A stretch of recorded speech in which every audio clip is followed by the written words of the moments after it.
बिहार विधान परिषद की 24 सीटों के लिए 4 अप्रैल को हुए मतदान के बाद गुरुवार यानी कि 8 अप्रैल को मतगणना हुई। सत्तारूढ़ राजग ने आधे से अधिक सीटों पर कब्जा कर अपना दबदबा बरकरार रखा है। वहीं लालू प्रसाद की पार्टी राजद ने भी इस चुनाव में 6 सीटें जीतकर अपनी सीटों की संख्या में सुधार करने में कामयाबी हासिल की है। हालांकि उसने 23 सीटों पर चुनाव लड़ा था, जो किसी भी पार्टी के लिए सबसे ज्यादा संख्या थी। इस चुनाव में चौंकाने वाली बात यह है कि विद्रोहियों ने निर्दलीय के रूप में चुनाव लड़कर 4 निर्वाचन क्षेत्रों में जीत हासिल की है। बिहार की 75 सदस्यीय विधान परिषद में 24 सदस्यों का कार्यकाल पिछले साल जुलाई में समाप्त हो गया था, लेकिन कोरोना महामारी से उत्पन्न परिस्थितियों के कारण चुनाव स्थगित करना पड़ा था। महामारी के कारण पंचायत चुनाव में देरी होने के कारण विधान परिषद के चुनाव में भी देरी हुई। बिहार में सत्तारूढ़ राजग में शामिल भाजपा ने 12 सीटों पर चुनाव लड़ा था और उसने 7 सीटों पर जीत हासिल की, लेकिन पार्टी को सारण जैसी जगहों पर शर्मिंदगी का सामना भी करना पड़ा, जो पूर्व एमएलसी सच्चिदानंद राय की झोली में गया। राय एक अनुभवी भाजपा नेता थे, जो अपनी पुरानी सीट से टिकट से वंचित होने पर निर्दलीय प्रत्याशी के रूप में चुनाव लड़े।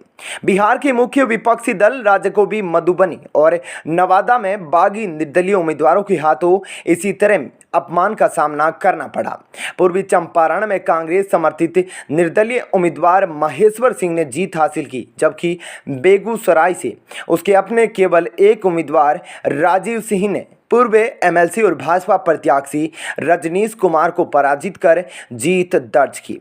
मुख्यमंत्री नीतीश कुमार की पार्टी जदयू ने 5 निर्वाचन क्षेत्रों में जीत हासिल की है। खाली हुई 24 सीटों में पहले 8 सीटों पर जेडीयू का कब्जा था। इस बार जेडीयू ने अपनी 3 सीटें गंवा दी। हालांकि जेडीयू की इस जीत में मुख्यमंत्री के पैतृक जिला नालंदा में एक जोरदार जीत के अलावा मुजफ्फरपुर में दिनेश सिंह और भोजपुर में राधा चरण सेठ द्वारा भारी जीत भी शामिल है।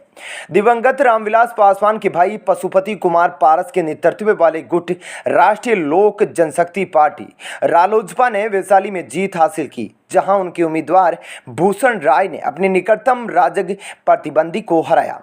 वहीं सहरसा मधेपुरा सुपौल सीट के परिणाम को लेकर राजद विधायक भाई वीरेंद्र के नेतृत्व में पार्टी के एक प्रतिनिधि मंडल ने मुख्य चुनाव अधिकारियों से मतगणना में अनियमितताओं की शिकायत को लेकर मुलाकात की और अंततः पार्टी के अजय सिंह को विजेता घोषित किया गया।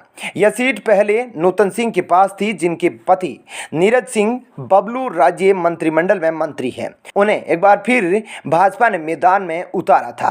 पूर्व मुख्यमंत्री लालू प्रसाद के राजनीतिक उत्तराधिकारी माने जाने वाले उनके छोटे पुत्र और पूर्व उप मुख्यमंत्री तेजस्वी यादव ने भी इस बार के परिषद चुनाव में बड़ी संख्या में ऊंची जाति के उम्मीदवारों को मैदान में उतारा था और अपने पिता से विरासत में मिले एमवाई के समीकरण वाली पार्टी होने के आरोपों को धोने का प्रयास किया था। राजद के 6 विजयी उम्मीदवार संख्यात्मक रूप से छोटे लेकिन सामाजिक और राजनीतिक रूप से प्रभावशाली समूह से हैं।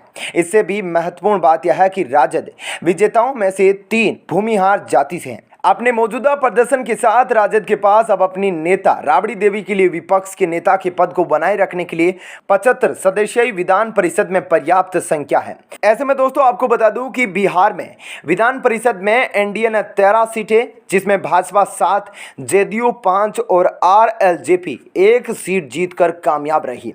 आपका इस खबर पर क्या कहना है कमेंट सेक्शन में जरूर बताएं। साथ ही वीडियो को लाइक और शेयर जरूर करें। धन्यवाद।